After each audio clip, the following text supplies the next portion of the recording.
Seseorang ingin menyampaikan sesuatu tentang cinta pada Anda. Jadi tonton sampai selesai. Assalamualaikum warahmatullahi wabarakatuh. Salam sejahtera untuk semuanya. Saya Pak Ali dari Inside Chamber. Kita lanjut, sekarang kita sampai pada bab 6 ya.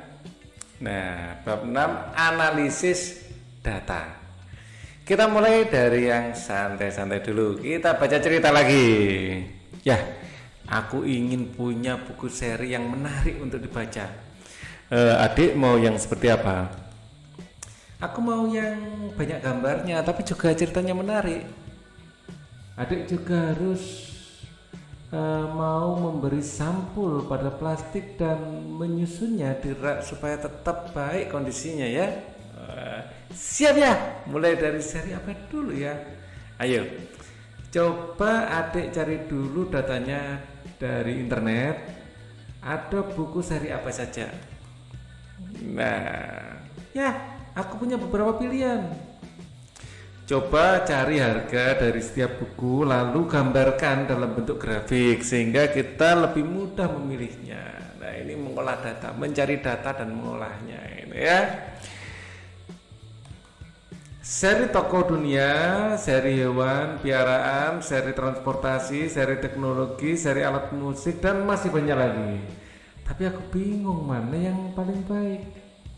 Adik juga bisa menggambarkan banyaknya buku dalam setiap seri sehingga kita bisa lebih mudah dalam memilih, ya kan? Nah, jadi ada beberapa parameter untuk pemilihan dari ceritanya, mungkin dari banyaknya serinya, ya, harganya. Nah, kita memilih yang paling optimal. Dengan apa? Data itu diolah, dibanding-bandingkan. Nah, memang itu dalam kehidupan sehari-hari ya.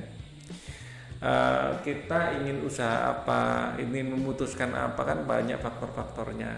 Nah, kalau kita bisa menyajikan faktor-faktor tersebut dalam sebuah tabel, apalagi dalam grafik, nah itu kita untuk memutuskan, untuk mengambil keputusan itu lebih mudah. Oke? Nah, seperti itu. Nah, data ya pada umumnya berupa nilai numerik atau teks yang diperoleh dari suatu observasi atau pengamatan. Informasi adalah hasil pengolahan data. Jadi data belum jadi informasi, tumpukan angka-angka. Setelah kita olah jadilah informasi. Ya. Informasi adalah hasil pengolahan data. Dapat berupa peringkasan data, visualisasi data, atau hasil analisis data yang memberikan manfaat lebih atau nilai tambah. Nah, kemampuan kita untuk mengolah data yang berserakan ini penting. Ya, dalam kehidupan sehari-hari kita akan selalu berhadapan dengan data pasti ya. Data kesehatan kita, data nilai-nilai ulangan kita, data apa saja. Ya, di era digital sekarang ini data semakin banyak tersedia dalam berbagai macam bentuk, ya kan? Pengolahan data dapat dilakukan secara manual, ya, kita mengelompok-kelompokkan secara manual gitu ya, maupun dengan menggunakan perkakas TIK. Jadi kita menggunakan gadget kita. Makin banyak data yang harus diolah, tentu membutuhkan perangkat yang dapat memudahkannya untuk mengolahnya. Kalau data cuma 10 manual saja, tapi kalau sudah 10.000, tentu saja perangkat atau gadget itu sangat membantu kita. Seperti pengolahan lembar kerja maupun bahasa pemrograman. Ya, jadi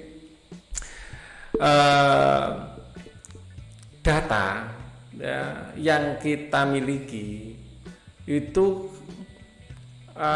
perilaku kita dalam bersosial media itu dikumpulkan juga sama penyedia sosial media. Misalnya kita gunakan Instagram misalnya.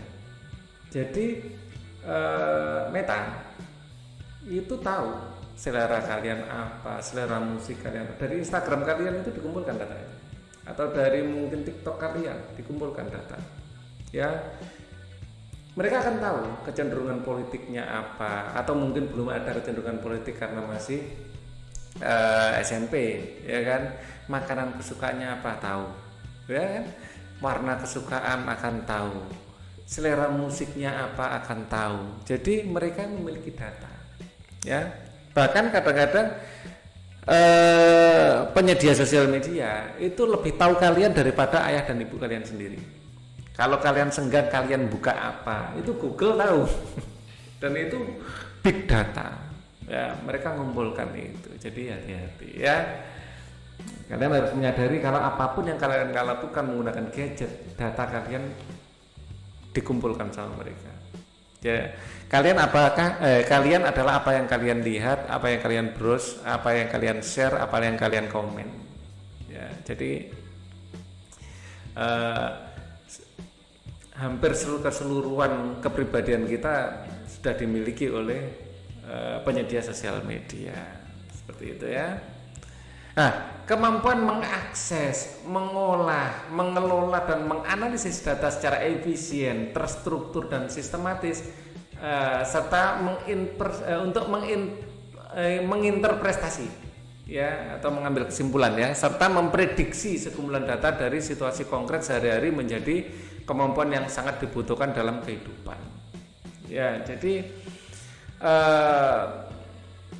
orang-orang yang memegang data kita itu tahu kecenderungan kita apa. Kalau dikasih kayak gini responnya seperti apa, mereka tahu. Bisa memprediksi dari pengalaman-pengalaman sebelumnya. Mereka mengenal pola-pola, ya. Dengan kemampuan tersebut kita dapat membantu dalam mengambil keputusan. Besarnya manfaat informasi yang didapat dari pengolahan data tersebut, ya, membuat data kini menjadi aset yang sangat berharga bagi pemiliknya, ya. Jadi kita pun, ya, harus mampu, ya, mengambil data dan mengolah data untuk kepentingan kita dalam mengambil sebuah keputusan.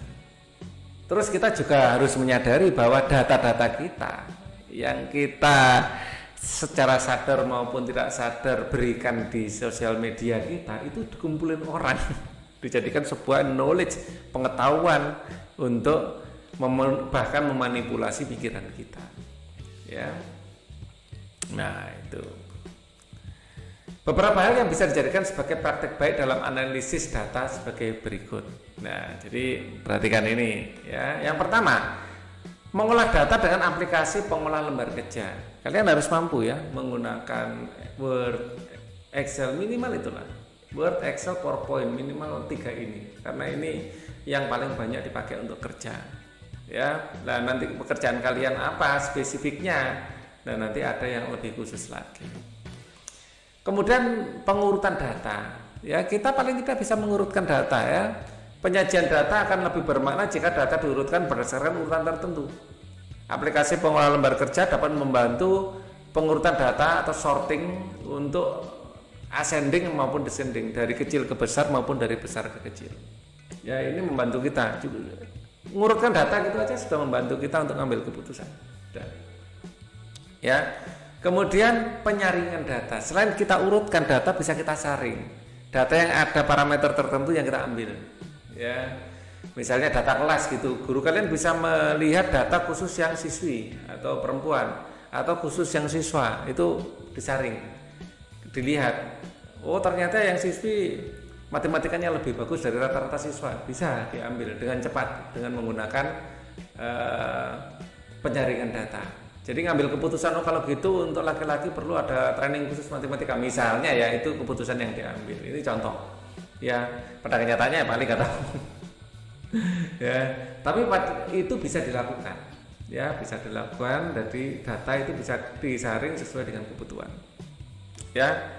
Data juga dapat ditampilkan berdasarkan kriteria tertentu. Aplikasi pengelola lembar kerja dapat melakukan penyaringan data atau filter, ya, sehingga hanya data memenuhi kriteria yang diambilkan. Misalnya data anak-anak yang rumahnya lebih dari 10 km. Nah, gitu. Apakah mereka anak-anak ini lebih sering terlambat daripada anak yang dekat? Nah, seperti itu. Kalau iya, oh, transportasi menjadi masalah. Kalau enggak, ternyata anak yang dekat-dekat itu malah lebih sering terlambat, berarti mereka meremehkan jarak. Jadi sekolah itu bisa memberikan masukan atau membuat sebuah langkah-langkah untuk memperbaiki situasi karena tahu data, gitu ya. Jadi mengambil keputusan, mengambil tindakan itu benar-benar sesuai dengan kebutuhan, ya.